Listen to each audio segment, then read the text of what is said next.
পাশে কেউ নাই, ভেঙে পড়বেন না, একাই চলবেন, কোনো সমস্যা নাই। তো এই যে বলছিলাম, পরিবারের লোক পরিবারে বোঝান, দাওয়াত দেন, সব ঠিক আছে। যদি দেখা যায় যে অন ইসলামিক বিষয়ে চলতে ওদের খুব ভালো লাগে, ইসলামিক বিষয় মানতে খুবই আপত্তি, তখন আপনি আপনার রাস্তায় চলেন, তাকে তার রাস্তায় ছেড়ে দেন। ঝগড়াঝাড়ি থেকে জ্ঞান কে চালা যায়, বাবা তুই তোর রাস্তায় চল, আমি আমার রাস্তায় চল। ইব্রাহিম আলাইহিস সালাম কি বলছেন? ইন্নী যাহিবুন ইলা রাব্বি সায়াহদিন। মনের মধ্যে কত শূন্যতা দেখা, তিনি বলছেন ইন্নী যাহিবুন ইলা রাব্বি সায়াহদিন। পরিবার তাড়িয়ে দিয়েছে, বাবা তাড়িয়ে দিয়েছে, সাথে কেউ নাই, কেউ নাই সাথে, একা। ইব্রাহিম আলাইহিস সালাম একা। আল্লাহ পাক বলছেন ইব্রাহিম একাই একটা উম্মত, ইব্রাহিম একাই একটা উম্মত। তিনি বলছেন আমি চললাম একাই আমার রবের পথে, তিনি আমাকে পথ দেখাবে। এত বড় কথা। এই জন্যই তো ইব্রাহিম আলাইহিস সালামের এত সম্মান। নবীগণের পিতা তিনি, সমস্ত নবীগণের দেখা যায় পিতা তিনি, আবুল আম্বিয়া বলা হয়। কত চমৎকার বালাগাত দেখেন, ইন্নী যাহিবুন ইলা রাব্বি সায়াহদিন, আমি একাই চললাম আমার রবের পথে, তিনি আমাকে পথ দেখান। পরিবার থেকেই সর্বপ্রথম বাধা আপনাকে পেতে হবে যদি আপনি দিনের পথে চলতে চান। কারণ এখনকার সমাজের বেশিরভাগ পরিবার ইসলামিক পরিবার নয়। কোনো কোনো সময় পারিবারিক সাপোর্টের অভাবে দিনদার অনেক মানুষও দেখা যায় ট্র্যাক থেকে বিচ্যুত হয়ে যায়, এমন হয় না? পারিবারিক সাপোর্ট একটা বড় জিনিস। আমাদের নবী সাল্লাল্লাহু আলাইহি ওয়াসাল্লামের চতুর্দিক থেকে মানুষ আক্রমণ করলেও পরিবারে তার স্ত্রী খাদিজা রাদিয়াল্লাহু আনহা তাকে বুকে আগলে রেখেছিলেন। এটা অনেক বড় একটা প্রশান্তির জায়গা, যে সমাজের মানুষ আপনার এগেনস্টে কাজ করছে, কিন্তু পরিবারে গিয়ে আপনার স্ত্রী আপনার কাছে, আপনার অনুগত, তাকে সে আপনাকে বুস্ট আপ করছে, আপনাকে উৎসাহ দিচ্ছে, আত্মবিশ্বাস দিচ্ছে, আপনি কিন্তু আবার পথ চলতে পারবেন ইনশাআল্লাহ। এই জন্য আমি বারবার বলি যে বিয়ে যদি করতেই হয় তাহলে দিনদার একজন নেককার মেয়েকে বিয়ে করে খাদিজা রাদিয়াল্লাহু আনহার মতো একটা মেয়েকে বিয়ে। আর যদি ওই যে দিনদার ক্যাটরিনা খুঁজতে চান তাহলে সারা জীবন ওই পস্তাইতে হবে। আর আল্লাহ বোঝার তৌফিক দান করুন। দিনদারিতা দেখে বিয়ে শাদী করে। চাচা আবু তালেব তিনি কিন্তু মুসলিম নন, অমুসলিম হয়েও তাকে পারিবারিকভাবে সাপোর্ট দিচ্ছেন। পারিবারিকভাবে সাপোর্ট তো অনেক ইম্পর্টেন্ট। আর যখন পরিবার থেকে সাপোর্ট থাকে না তখন মানুষ কিন্তু ট্র্যাক থেকে সরে যায়। যাই হোক, গভীরে যাই না। নবী সাল্লাল্লাহু আলাইহি ওয়াসাল্লাম যখন দাওয়াতি মিশন শুরু করলেন, ইসলামী সমাজ প্রতিষ্ঠার চেষ্টা করতে লাগলেন, তখন এই পারিবারিক বাধা, আত্মীয়দের মধ্য থেকে বাধা, সামাজিক বাধা আসতে লাগলো। এক পর্যায়ে হিজরত করতে হয়েছে আবিসিনিয়ায়, তারপর তায়েফ, তারপরে গিয়ে মদিনায়। এখন মদিনায় আলহামদুলিল্লাহ আল্লাহ রাব্বুল আলামিন দিনটাকে প্রতিষ্ঠা করলেন এবং সেখানে নবীকে শক্তিশালী করলেন, সাহাবীরা শক্তিশালী হলেন, আস্তে আস্তে গাজওয়াগুলো হলো, সারিয়াগুলো হলো। এক পর্যায়ে উইদিন 8 থেকে 10 বছরের মধ্যে যে নিঃস্ব হাতে মক্কা থেকে তারা গেলেন মদিনায়, সেই মক্কাই তারা জয় করলেন বিনা বাধায়, বলা যায় অলমোস্ট বিনা বাধায়। প্রায় লক্ষাধিক সৈন্য, লক্ষাধিক সাহাবীদেরকে নিয়ে পুরো মক্কায় জাজিরাতুল আরবের মধ্যে দিন প্রতিষ্ঠা হয়ে গেল। বলো কিনা? কত বছর সময় লাগছে ভাই বলেন? 23 বছর। আর রাহিকুল মাকতুম বইটা পড়েন তাহলে আপনি ধাপগুলো বুঝতে পারবেন কিভাবে হয়েছে। আমি পয়েন্ট আউট করছি যে কোন কোন পয়েন্টের দিকে তারা বেশি ফোকাস করেছে, কোন কোন কাজগুলো তারা বেশি করেছেন, এবং যুবকদেরকে দিয়েই কাজগুলো করানো হয়েছে। এবং এই কাজগুলো যদি আজকেও বাংলার যুব সমাজ করতে পারে, ইনশাল্লাহ 23 বছর লাগবে না আমাদের, ইনশাল্লাহ 23 বছর লাগবে না ইনশাআল্লাহ। কারণ আল্লাহ পাক তো তার নবীর মাধ্যমে জানিয়েছেন যে আখিরুজ জামানে আস্তে আস্তে কি হতে যাচ্ছে সামনে। আগে তো এটা জানা ছিল না যে তখন কি হবে, এখন তো আমরা জানি যে সামনে কি হতে যাচ্ছে। আমরা তো জানি যে ইসলাম কায়েম হচ্ছে সামনে ইনশাআল্লাহ, এটা লিখা হয়ে গেছে। তো আপনি হতাশ হচ্ছেন কেন? আমরা এখানে যারা বসে আছি, আমরা কেউ যদি বেঁচেও না থাকি, আল্লাহ না করো, তারপরও দিন কায়েম হবে। বাংলাদেশে এখন যত আলেম ওলামা আছে না, সবাই যদি মারা যায় তাও দিন কায়েম হবে। বিশ্বে এখন যত বড় বড় জালেমরা আছে, এর সাথে আরো 10 গুণ জালেম যদি বৃদ্ধি করা হয় এবং ওদেরকে আরো 10 গুণ শক্তিশালী করা হয়, তাও এদের পতন ঘটবে।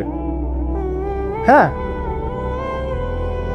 যত জালেম আছে সারা বিশ্বে, এর সাথে আরো 10 গুণ যদি বৃদ্ধি করা হয়, এদেরকে আরো বেশি বেশি মারণাস্ত্র দেওয়া হয়, ক্ষমতা দেওয়া হয়, তবুও এদের পতন ঘটবে। কারণ কোরআন এবং হাদিস এই কথা বলে দিয়েছে যে কিয়ামত হবে না, কিয়ামত হবে না যতক্ষণ পর্যন্ত না আল্লাহ পাক 2 জন বিখ্যাত ব্যক্তি পাঠাবেন। কয়জন? একজন হচ্ছেন আমাদের মধ্য থেকে ইমাম, মুসলিমদের ইমাম মুহাম্মদ, যাকে আমরা মাহদি বলছি। আর একজন হচ্ছেন একজন নবী যার হাতে সভ্যতা শেষ হবে, যার নাম হচ্ছে নবী ঈসা আলাইহিস সালাম, যিনি সত্যিকারের মাসিহ। জিউসরা যারা প্যালেস্টাইন দখল করে আছে, ওরা যাকে মাসিহ মনে করছে, সে হবে প্রকৃতপক্ষে মাসিহুদ দাজ্জাল। সে কিন্তু প্রকৃত মাসিহ নয়। সত্যিকারের মাসিহ কে? নবী ঈসা ইবনে মারইয়াম। তার হাতেই দাজ্জালকে মেরে ফেলা হবে বাবেলুদ নামক জায়গায়। সভ্যতা এই জায়গায় না যাওয়া পর্যন্ত কিয়ামত হচ্ছে না ইনশাআল্লাহ। এবং ঈসা আলাইহিস সালাম যতক্ষণ 40 বছর পুরো বিশ্বে ইসলামী সমাজ প্রতিষ্ঠা না করছেন ততদিন পর্যন্ত ইনশাআল্লাহু আযজা ওয়া জাল কিয়ামত হবে না। এটা লেখা হয়ে গেছে। শুধু তাই না, ঈসা আলাইহিস সালামের যুগটা শেষ হওয়ার পরে আবার এমন একটা যুগ আসবে যে যুগটা হবে পৃথিবীতে সবচেয়ে নোংরা জঘন্য যুগ।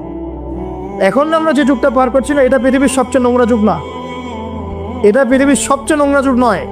যে যুগে আপনি দেখছেন সবাই সুদ খায়, মোটামুটি সবাই এই যে ফ্রি মিক্সিং, পরকিয়া, হ্যাঁ, জেনা, গান বাজনা, নর্তকী চলছে না সারা সমাজ জুড়ে। মনে হচ্ছে এটাই মনে হয় সবচেয়ে খারাপ যুগ, তাই মনে হয় না অনেকে? এটা সবচেয়ে খারাপ যুগ নয়। যদিও এই যুগের মধ্যে হাজারটা খারাপই আছে, সবচেয়ে খারাপ যুগ আসবে ঈসা আলাইহিস সালামের 40 বছর শাসনের পরের যুগটা। ওই যুগে মানুষ রাস্তায় দাঁড়িয়ে জেনা করবে, কুকুর শেয়ালরা যেমন করে ঠিক ওইভাবে। এবং তাদের সামনে কিয়ামত হবে, পশ্চিম দিক থেকে সূর্য উঠবে। তো আমরা এতটুকু তো জানি সামনে ইনশাআল্লাহু তাআলা ইসলামিক সমাজ প্রতিষ্ঠা হবে, এটা আল্লাহ লিখে দিয়েছে। আমরা বেঁচে থাকি না থাকি, কেউ এটা বলুক না বলুক, আলেম ওলামা আমাদের মধ্যে যারা আছেন থাক না থাক, হ্যাঁ, এখন যারা মুজাহিদ তারা থাক না থাক, এখন যারা জালেম তারা থাক না থাক, কি হোক না হোক এটা হবে ইনশাআল্লাহ। পৃথিবীতে ভূমিকম্প হোক আর জলোচ্ছ্বাস হোক আর পৃথিবী ধসে যাক আর আগুনের বৃষ্টি হোক আর পাথরের বর্ষণ হোক, যাই হোক না কেন নবী ঈসা আলাইহিস সালামের হাতেই সভ্যতা শেষ হবে ইনশাআল্লাহ। অতএব ইসলামী সমাজ তো সামনে আসছে, বুঝতে পারলাম। এখন আমার মানে ফাইন্ড আউট করা পয়েন্টগুলো হচ্ছে এই কয়েকটা পয়েন্ট, 10টা পয়েন্ট বলছি। 1, নবী সাল্লাল্লাহু আলাইহি ওয়াসাল্লাম সাহাবীগণ, স্পেশালি যুবক সাহাবীগণ, সাহাবীদের মধ্যে বেশিরভাগই যুবক ছিলেন। যুবকরা আপনারা ভালো করে বোঝার চেষ্টা করেন, তারা ইসলামী সমাজ প্রতিষ্ঠার জন্য প্রথমত নিজের আগে জ্ঞান চর্চা করেছেন। কি করেছেন ভাই? নিজেরা আগে কোরআন হাদিসের জ্ঞান চর্চা করেছেন। যত বড় বড় লেকচার দেন, নারায়ে তাকবীর, আল্লাহু আকবার স্লোগান তোলেন, আইওয়াজ শোডাউন যাই করেন, জ্ঞান চর্চা না করা পর্যন্ত দিন প্রতিষ্ঠা হবে না। জ্ঞান চর্চা করতে হবে। রাজি আছি ইনশাআল্লাহ ভাই? আমরা রাজি আছি তো ইনশাআল্লাহ যে আমরা আল্লাহ পাকের কোরআন এবং নবীর সুন্নতের জ্ঞান অর্জন করবো ইনশাআল্লাহ। এবং জ্ঞান অর্জন একটা ধারাবাহিক প্রক্রিয়া, একদিন 2 দিন করে থেমে যাব না। আমরা প্রতিদিন একটু একটু একটু একটু করে আগাবো ইনশাআল্লাহ।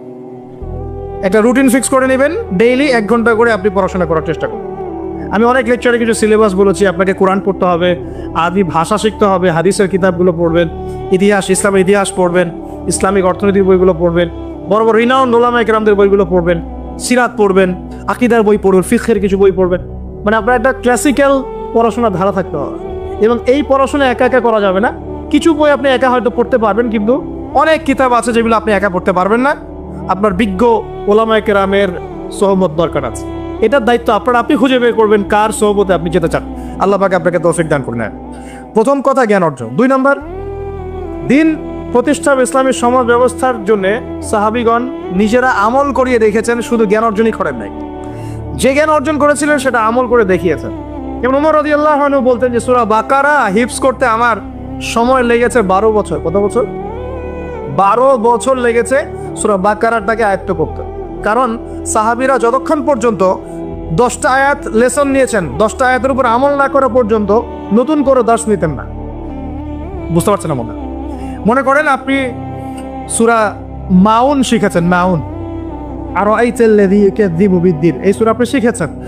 সাহাবীদের সুন্নাত ছিল কি এই সূরাটার উপর তারা আমল না করা পর্যন্ত নতুন লেসন নিতেন।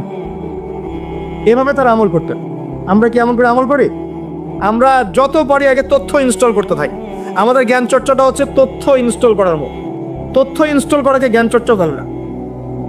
এটাকে আমরা ওয়েল ট্রেন্ড বলতে পারি, ওয়েল এডুকেটেড বলতে পারি। সার্কাসের সিংহ বাঘ দেখেছেন না? লাঠি চাবুকের ভয়ে অনেক কাজ করে না? অনেক কুকুর দেখা যায় না যে ট্রেনিং প্রাপ্ত, যা কমান্ড করে সে ফলো করে না? এটা ওয়েল ট্রেন্ড বলা যায় না, এ কিন্তু ওয়েল এডুকেটেড না। আমাদের ক্রিটিক্যাল থিঙ্কার্স দরকার, মানে কোরআন সুন্নাহ পড়বে, আমল করবে এবং এটাকে নিয়ে গবেষণা করার চেষ্টা করবে। মানে আমাদের কোরআন সুন্নাহকে নিয়ে গবেষণার একটা প্রজন্ম দরকার, গবেষক প্রজন্ম, ক্রিটিক্যাল থিঙ্কার্স। আল্লাহ পাক আমাদেরকে এই তৌফিক লাভে ধন্য করুন বলে আল। 2 নম্বর ইনিশিয়েটিভটা হচ্ছে অবশ্যই জ্ঞান অনুযায়ী আমল করতে হবে যদি ইসলামী সমাজ চাই। আল্লাহ পাক আমাদের সবাইকে তৌফিক দান করুন। সবার আগে আমাকে তৌফিক দান করুন বলি আমি। জ্ঞান অনুযায়ী আমল করার জন্য একটা সুন্নত ফলো করলেই হবে, একজন ব্যক্তিকে জাস্ট ফলো করতে হবে। জীবনের প্রতিটা কাজ নবী সাল্লাল্লাহু আলাইহি ওয়াসাল্লামের সুন্নাহ মাফিক করলেই আপনি জানা অনুযায়ী আমল করে ফেলবেন ইনশাআল্লাহ। পারা যাবে তো ইনশাআল্লাহ। আজকে ঘুমানো থেকে শুরু করে দেন, জীবনের প্রতিটা কাজকে ঢেলে সাজান। কাপড় পরা, ঘুমানো, ঘুম থেকে ওঠা, হ্যাঁ, এমনকি বিছানা ঝাড়া, ইস্তেঞ্জা করা, আপনার ব্যবসা বাণিজ্য, শিক্ষা, এভরি সিঙ্গেল সেক্টর ঢেলে সাজানোর চেষ্টা করেন যে নবীর মতো হচ্ছে কি। যদি হয় আলহামদুলিল্লাহ, যদি না হয় তাহলে এখানে আপনার কিছু কাজ করার বাকি আছে। আল্লাহ পাক আমাদের সবাইকে নবী সাল্লাল্লাহু আলাইহি ওয়াসাল্লামের সুন্নাহ মাফিক জীবন গড়ার তৌফিক দান করুন। 3 নম্বর পয়েন্টটা হচ্ছে নবী সাল্লাল্লাহু আলাইহি ওয়াসাল্লাম সাহাবীগণ আদর্শ পরিবার গড়েছিলেন। কি করেছেন ভাই? কারণ পরিবার হচ্ছে একটা সমাজের গঠন একক। আপনি সমাজ নিয়ে কথা বলছেন, তাহলে আগে পরিবার ঠিক করতে হবে বা ঠিক করার চেষ্টা করতে হবে। আমি এটা জানি যে একটা পরিবারের সব সদস্য হয়তো নামাজি নাও হতে পারে। নূহ আলাইহিস সালামের স্ত্রী যখন ঈমান নিয়ে আসে নাই, লূত আলাইহিস সালামের স্ত্রী যখন ঈমান নিয়ে আসে নাই, আদম আলাইহিস সালামের সন্তান কাবিল যখন জাহান্নামে যাচ্ছে, আবার ফিরআউনের ঘর থেকে যেমন আসিয়া জান্নাতে যাচ্ছে, তার মানে পরিবারের সবাই যে একরকম হবে নট নেসেসারি। কিন্তু অ্যাজ এ পরিবারের কর্তা, আপনি পরিবারের guardian, as a guardian of family, আপনাকে আপনার রেসপন্সিবিলিটি তো পালন করতে হবে নাকি? পরিবারে আপনার দায়িত্ব নাই? পর্দা প্রতিষ্ঠা করার দায়িত্ব কার? আপনার। আপনার স্ত্রী পর্দা করে না, এই দায়িত্ব কার? এই জিম্মাদারি কার? আপনার সন্তান যে নামাজ পড়ে না, এই রেসপন্সিবিলিটি কার? পরিবারে যে হারাম ঢুকতেছে রিজিকে, এই দায়িত্ব কার? আল্লাহ পাক, আমি মনে হয় বুঝাতে পেরেছি। অতএব পারিবারিকভাবে আল্লাহ পাক আমাদের সবাইকে যেন ইসলামটা ধরে রাখার তৌফিক দান করেন বলে আমিন। 4 নম্বর হচ্ছে নবী সাল্লাল্লাহু আলাইহি ওয়াসাল্লাম সাহাবীগণ দ্বীনের দাওয়াতি কাজ সবাই আমভাবে করেছে। এমন নয় যে নির্দিষ্ট কিছু সাহাবী দাওয়াতি কাজ করতেন, বাকিরা দাওয়াতি কাজ করতেন না, বিষয়টা কিন্তু এমন ছিল না। সবাই মিলেই দ্বীনের দাওয়াতি কাজ করতেন, যে কাজটা আমরা এখন করি না। কতজন ভাই আছেন যারা ডেইলি কমপক্ষে আধা ঘন্টা করে হলো দাওয়াতি কাজ করেন? হাত তুলে দেখ। আচ্ছা না, দেখেন, সবাই মিলে যতক্ষণ পর্যন্ত দাওয়াতি কাজ করব না, সৎ কাজে আদেশ, অসৎ কাজে নিষেধ, ততক্ষণ পর্যন্ত সমাজ ব্যবস্থা কায়েম হবে না। সবাইকে দাওয়াতি কাজ করতে হবে। একজন আলেম আসবেন, একজন বক্তা আসবেন, ওয়াজ করে যাবেন, দাওয়াত দিয়ে যাবেন, ব্যাস এখানেই ফুল স্টপ, ডোর ক্লোজড, তাহলে হবে না। এভাবে সমাজ প্রতিষ্ঠা হবে না। এভাবে তো বললাম দাওয়াত দেওয়া হতে পারে, একদিনের ওরস হতে পারে, একদিনের ওয়াজ হতে পারে, একদিনের একটা সম্মেলন হতে পারে, কিন্তু প্রতিষ্ঠা অন্য জিনিস। প্রতিষ্ঠা মানে কি? মানে আমি যে আসলাম, বললাম ভাই 5 ওয়াক্ত নামাজ পড়েন, নামাজের দাওয়াত দিয়ে গেলাম। আর প্রতিষ্ঠা মানে কি? যদি এখানকার অথরিটি আমার কাছে থাকতো আর আপনি নামাজ পড়ছেন না, আমি আপনার দোকান সিলগালা করে ফেলতাম। বুঝতে পারেন নাই? আজান হয়েছে, মার্কেটে দোকান খোলা, দোকান সিলগালা হয়ে যাবে, জরিমানা হবে, ভ্রাম্যমাণ কোর্ট, একদম কোর্ট সাথে সাথে বসে আর ফাইন করে দেয়। এটা প্রতিষ্ঠা। নামাজ পড়বো না মানে? মুসলমান নামাজ পড়বো না কেন? তুমি কি অমুসলিম নাকি নামাজ পড়বো না? এর নাম প্রতিষ্ঠা। এটাকে আপনি করতে পারবেন? আপনি এখন দাওয়াত দিতে পারবো, ভাই নামাজে আসেন, নামাজ পড়লে এত নাকি হয়, না পড়লেই হয়। তো এই দাওয়াত তো চলছে মাশাআল্লাহ। প্রতিষ্ঠা কখন হবে? যখন সবাই মিলে সমাজটা পরিবর্তন করবে, তখন গিয়ে প্রতিষ্ঠা হবে ইনশাআল্লাহ। সমাজে যারা নেতৃত্ব দেয়, এরা কি আসমান থেকে টপকে পড়ে, না সমাজের ভিতর থেকে বের হয়? সমাজ যদি পরিবর্তন হয়, নেতৃত্ব এখান থেকেই বের হবে ইনশাআল্লাহ। আর যখন আল্লাহওয়ালা মানুষরা উপরে যাবে, তখন দেখবেন তারা এইসব অথরিটি ইম্পোজ করবে। চল, ওই যে বলেছিলেন 1 মাস, খালি একটা মাস উপরের শাসন যদি চলে, দেখবেন সব একদম ঠান্ডা হয়ে গেছে, সব ঠান্ডা, একদম ঠান্ডা। এটা ভেরি মাচ পসিবল। 1 মাস সবলে, 1 মাস, উইদিন 1 মাস। উমর রাদিয়াল্লাহু আনহু যদি এখন বেঁচে থাকতেন, মনে করেন কথার কথা বলছে, উমর রাদিয়াল্লাহু আনহু এখন বেঁচে আছেন, তিনি আসলেন পাকিস্তানে, আসলেন সিরিয়াতে, আসলেন, কথার কথা বলছে, এমন তাকে মনে করেন দায়িত্ব দিল জনগণ যে আমিরুল মুমিনিন, আপনি সমাজটা ঠিক করেন। তার কয়দিন লাগবে? কয়দিন লাগবে জানেন? হ্যাঁ, আমার ধারণা 3 দিন। কয়দিন হয়? 3 দিন। অথবা তিনি বলবেন যে আমার দ্বারা সম্ভব না, আমি গেলাম। কারণ এখানে একটা কারণ আছে, কারণটা শোনেন। আমি কথাটা কেন বলেছি? আলী রাদিয়াল্লাহু আনহুর যুগে কিছু যুদ্ধ হচ্ছিল না, সিফিনের যুদ্ধ, এই যুদ্ধগুলো, তখন জনগণ, খারেজিদের সাথে যুদ্ধ হচ্ছে, জনগণের মধ্যে কয়েকজন এসে বলছে, আলী রাদিয়াল্লাহু আনহু, ইয়া আমিরুল মুমিনিন, আমরা ওমর রাদিয়াল্লাহু আনহু, আবু বকর সিদ্দিক, ওসমান, তাদের যুগটা পার করে আসলাম, তো ওই যুগে তো এত ফিতনা ছিল না, তা আপনার যুগে এত মারামারি হানাহানি কেন, ঘটনা কি? একটু বোঝেন আমার কথাটা, মনোযোগ দেন, খুব ইম্পর্টেন্ট কথা। তো আলী রাদিয়াল্লাহু আনহুকে বলছেন আপনার যুগে এত হানাহানি মারামারি কাটাকাটি কেন? ওমরের যুগে তো এমন ছিল না, আবু বকরের যুগে তো এমন ছিল না, ওসমানের যুগে তো এমন ছিল না। তো আলী ইবনে আবি তালেব মানে বিচক্ষণ মানুষদের মধ্যে অন্যতম একজন বিচক্ষণ মানুষ, তিনি বলছেন, উত্তর দিচ্ছেন, দেখ কি বিচক্ষণতার উত্তর। তিনি বলছেন, শোনো, আবু বকর ওমরের যুগে আবু বকর ওমর ছিল শাসক আর আমরা ছিলাম জনগণ। আবু বকর ওমরের যুগে আবু বকর ওমর ওসমান ছিল শাসক আর আমি আলী আর আমার মতো মানুষটা ছিল জনগণ। আর আমার যুগে আমি হচ্ছি শাসক আর তোমরা হচ্ছে আমার জনগণ। কথা বুঝলেন নি? মরে গেছি, বুঝতে পারেন নাই? মানে আলী রাদিয়াল্লাহু আনহুর যুগে যে জনগণরা আছে তারা আবু বকর ওমর রাদিয়াল্লাহু আনহুর যুগের জনগণের মতো নন। এই কারণে আলী রাদিয়াল্লাহু আনহুর সমস্যা ফেস করতে হচ্ছে।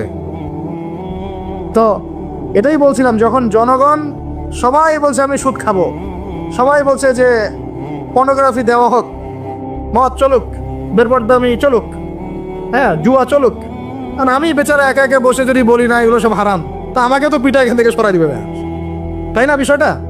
তার মানে সমাজের মানুষকে পরিবর্তন করতে হবে, আল্লাহ পাক এইটা বোঝার তৌফিক। মানুষ যখন পরিবর্তন হবে ইনশাআল্লাহ, তখন দেখবেন এখান থেকেই যোগ্য নেতৃত্ব উঠে আসছে। এভাবেই সমাজটা প্রতিষ্ঠা হবে ইনশাআল্লাহ আযজা ওয়া জাল্লা। আল্লাহ পাক আমাদেরকে তৌফিক এনায়েত করুন। আর কয়েকটা পয়েন্ট আমি একটু থরলি বলে শেষ করছি। 6 নাম্বার, সাহাবীরা কোনোদিনও হারাম খান নাই। কি খান নাই ভাই? মানে অর্থনৈতিক জীবনে কোনোভাবেই হারামে সম্পৃক্ত হওয়া যাবে না যদি ইসলামী সমাজ চান। ঠিক আছে ভাই? 7 নাম্বার, অনইসলামিক কোনো সংস্কৃতির আশপাশেও যাওয়া যাবে না। ইসলামী সমাজ চান, অনইসলামিক সংস্কৃতি পরিপূর্ণভাবে বর্জন করতে হবে। আল্লাহ পাক তৌফিক দান। 8 নাম্বার, সমাজের একটা বড় অংশ হচ্ছে মেয়ে মানুষ। সমাজের একটা বড় অংশ কি? এদেরকে অ্যাভয়েড করে সমাজে দিন কায়েম হবে। এই মেয়েদের মধ্যে দিনের দাওয়াতি কাজ বাড়াতে হবে এবং মেয়েদেরকে পর্দায় নিয়ে আসতে হবে। এই দায়িত্ব প্রত্যেক পরিবারের কর্তার। পরিবারের কর্তা ঠিক হয়ে যান, সমাজ ঠিক হয়ে যাবেন। চান আপনার মেয়ে বেপর্দায় বের হতে পারবে না, বের হলে ভাত বন্ধ। আপনার স্ত্রী বেপর্দায় চলতে পারবে না, চললে ভাত বন্ধ। যদি বলে আমি বেপর্দায় চলবো, তোমার ভাত খাবো না, সুন্দর মতো বসে তালাক দিয়ে রেখে দিবে, যাও, ভাত খাওয়ার দরকার নাই, আমার ভাত খাওয়ার দরকার নাই। তোমার বেপর্দায় চলতে খুব ভালো লাগে, যাও চলো, সমস্যা কি? আপনি ঝগড়াঝাড়িতে যাবেন না, দাওয়াত দিবেন, নসিহত করবেন, ওয়াজ করবেন। যদি দেখেন বুঝাইতে বুঝাইতে বুঝাইতে বুঝাইতে কোনোই কাজ হচ্ছে না, ওই যে আসহাবুল কাহফের হেদায়েত আছে, ঠিক আছে বাবা তুমি তোমার রাস্তায় চলো, আমি আমার রাস্তায় আল্লাহর রাস্তায় চললাম। ইব্রাহিম আলাইহিস সালাম কি বলছেন? ইন্নী যাহিবুন ইলা রাব্বি সায়াহদিন। মনের মধ্যে কত শূন্যতা দেখেন, তিনি বলছেন ইন্নী যাহিবুন ইলা রাব্বি সায়াহদিন। পরিবার তাড়িয়ে দিয়েছে, বাবা তাড়িয়ে দিয়েছে, সাথে কেউ নাই, কেউ নাই সাথে, একা। ইব্রাহিম আলাইহিস সালাম একা।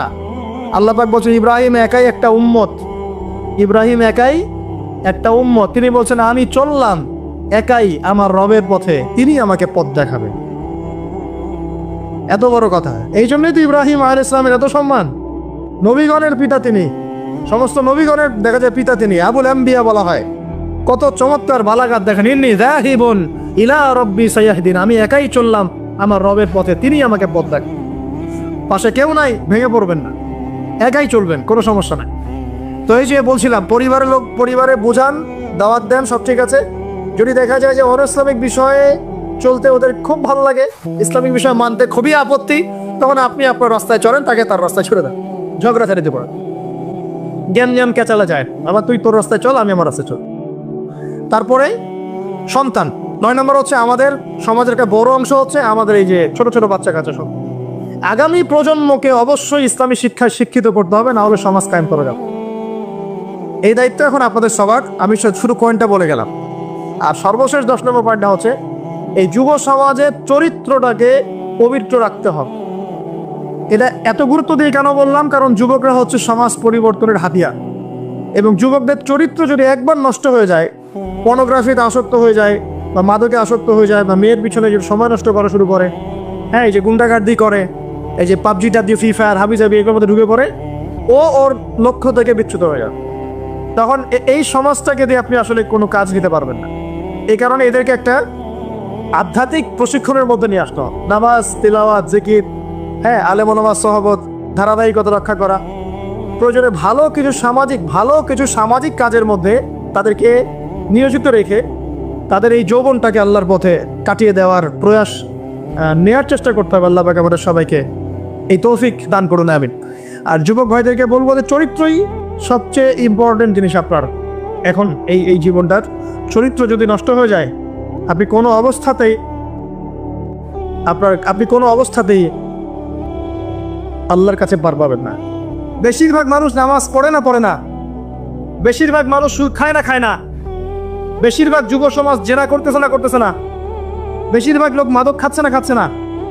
পৃথিবীর কোনো জায়গায় আল্লাহর বিধান আছে কি নাই? দুই একটা জায়গায় আছে আইওয়াশ, শোডাউন। বেশিরভাগ নারী পর্দায় চলে না, বেশিরভাগ মানুষ রোজা রাখে না, বেশিরভাগ মানুষ যাকাত দেয় কি দেয় না। তাহলে ইবলিসে বলল আপনি বেশিরভাগকেই শুকরগুজার পাবেন না। বেশিরভাগ মানুষ পরকালের স্বার্থে কাজ করে না, দুনিয়ার স্বার্থে কাজ করে। কতজন মানুষ আল্লাহ পাকের দ্বীনটাকে প্রচার প্রতিষ্ঠার কথা বলে বা কোরআন সুন্নাহর কথাগুলো মেনে চলে? কতজন মানুষ? বেশিরভাগ লোক মেনে চলে। তাহলে ইবলিস কি সফল না ব্যর্থ? ইবলিসের চ্যালেঞ্জ কি সফল না ব্যর্থ? ইবলিসের কথা সে কিন্তু অক্ষরে পালন করেছে। আর ইবলিসকে আল্লাহ পাক কেন পৃথিবীতে দিয়েছেন? আমাদেরকে পরীক্ষা করার জন্য, যেন আমরা এই সরল পথ থেকে বিচ্যুত না হই। সামনে যান, আরো কঠিন কথা আছে। আল্লাহ পাক বলছেন এখান থেকে বের হয়ে যাও, একদম অপদস্থ লাঞ্ছিত হয়ে এখান থেকে বের হয়ে যাও। তুমি তো চ্যালেঞ্জ করলো আমাকে, ঠিক আছে, কিন্তু যে ব্যক্তি যেই তোমার অনুসরণ করবে, আল্লাহ পাকের কথা শোনেন, যেই তোমার অনুসরণ করবে,